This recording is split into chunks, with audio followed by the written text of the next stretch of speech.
Hi everybody, Emma here. My absolute passion is empowering children and young people to believe in themselves, to be true to themselves and to live happy lives.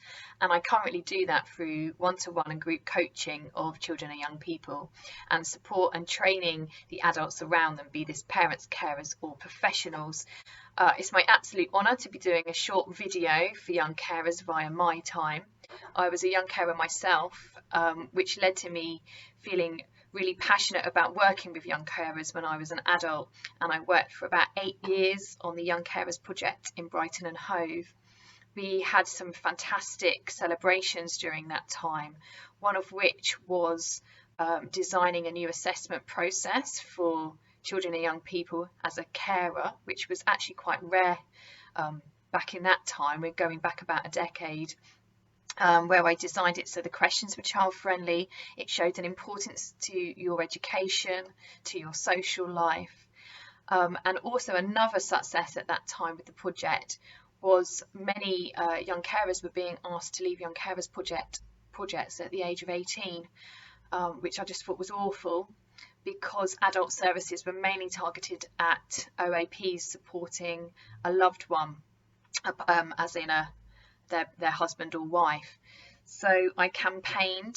I ended up taking a group of older teenagers to the Houses of Parliament, and I did a talk to the MPs to say I think Young Carers Project should stay open till the age of 25.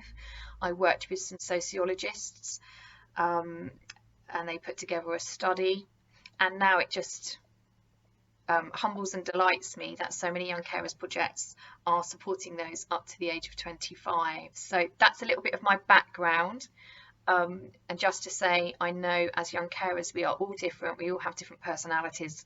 I would by no way be telling you what to be doing, so this little video is just a suggestion of something that you might like to do to keep yourself safe and happy at this time. So big love to all of you.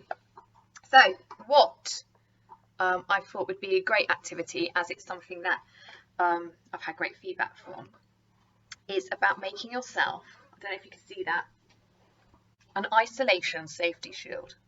I don't know why I did that funny voice. Here we look at different aspects that are going to keep you having more up days than down, and for you to be thinking about your prioritising yourself, your own emotions, your own mental well-being at this time. So I want you to get some cards. If you don't fancy making it out of card, you can just draw it on a piece of paper. But the feedback I've got is that people have been really enjoying doing art and craft activities.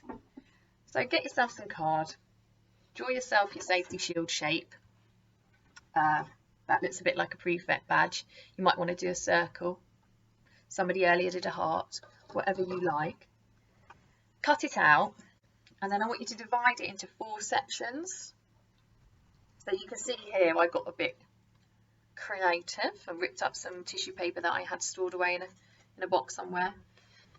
But I've left them blank apart from the headings because I want this to be really driven by you. But the suggestions for your headings for your shield are safe people, safe activities, safe places, and my strengths. Let's look at each one of these. You will be drawing, sticking, writing, whatever you think in these categories. When I talk about safe, I'm talking about emotional safety. And by that I mean calm, peaceful, joyful feelings rather than angsty, exhilarated feelings. So let's talk about safe people. Sometimes, especially as a young carer, we can feel like we're carrying all the responsibility that other people don't really understand. But actually, there are lots of people who can help. So at the moment, you might feel you can only speak to the adults in your home. But do remember, you still have contacts both at school, you might have a one-to-one key worker, and also trusted friends. I want you to first think about the adults in your life that you could put down under safe people, because these tend to have more power to help you. But friends are still important. You might have pets.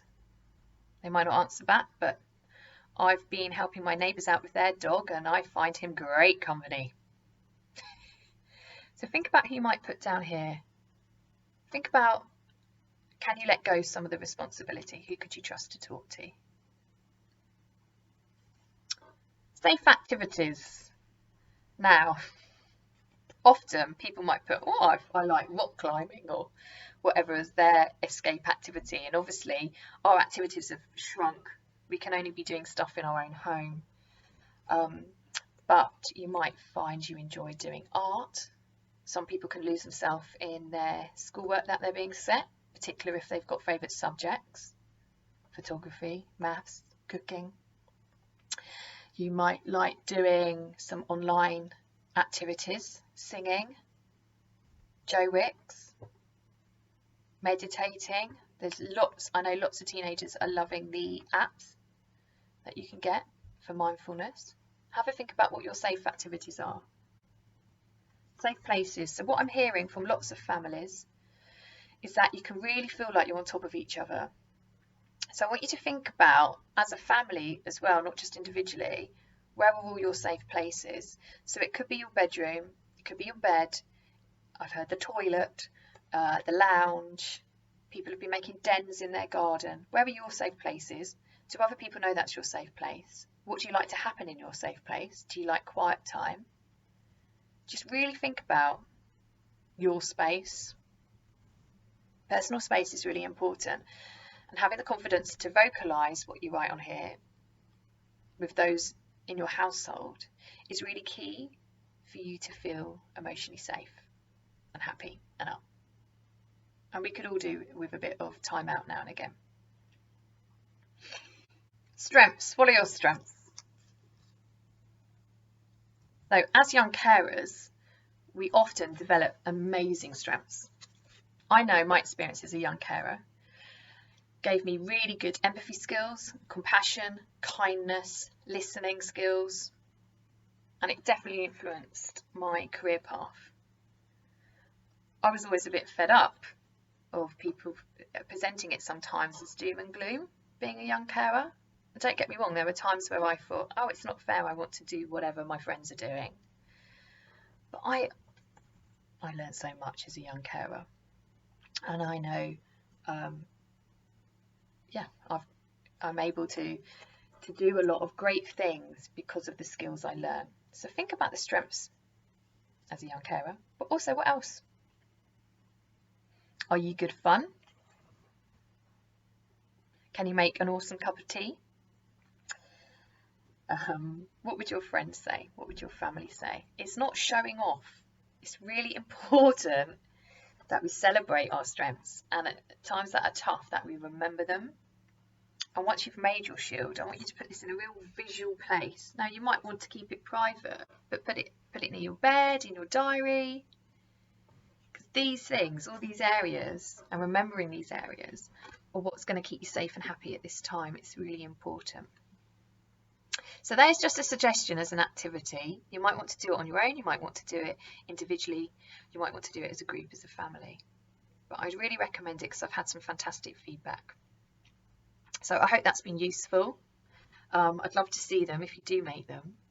And please make sure you celebrate yourselves, in that you stay safe and that you stay happy.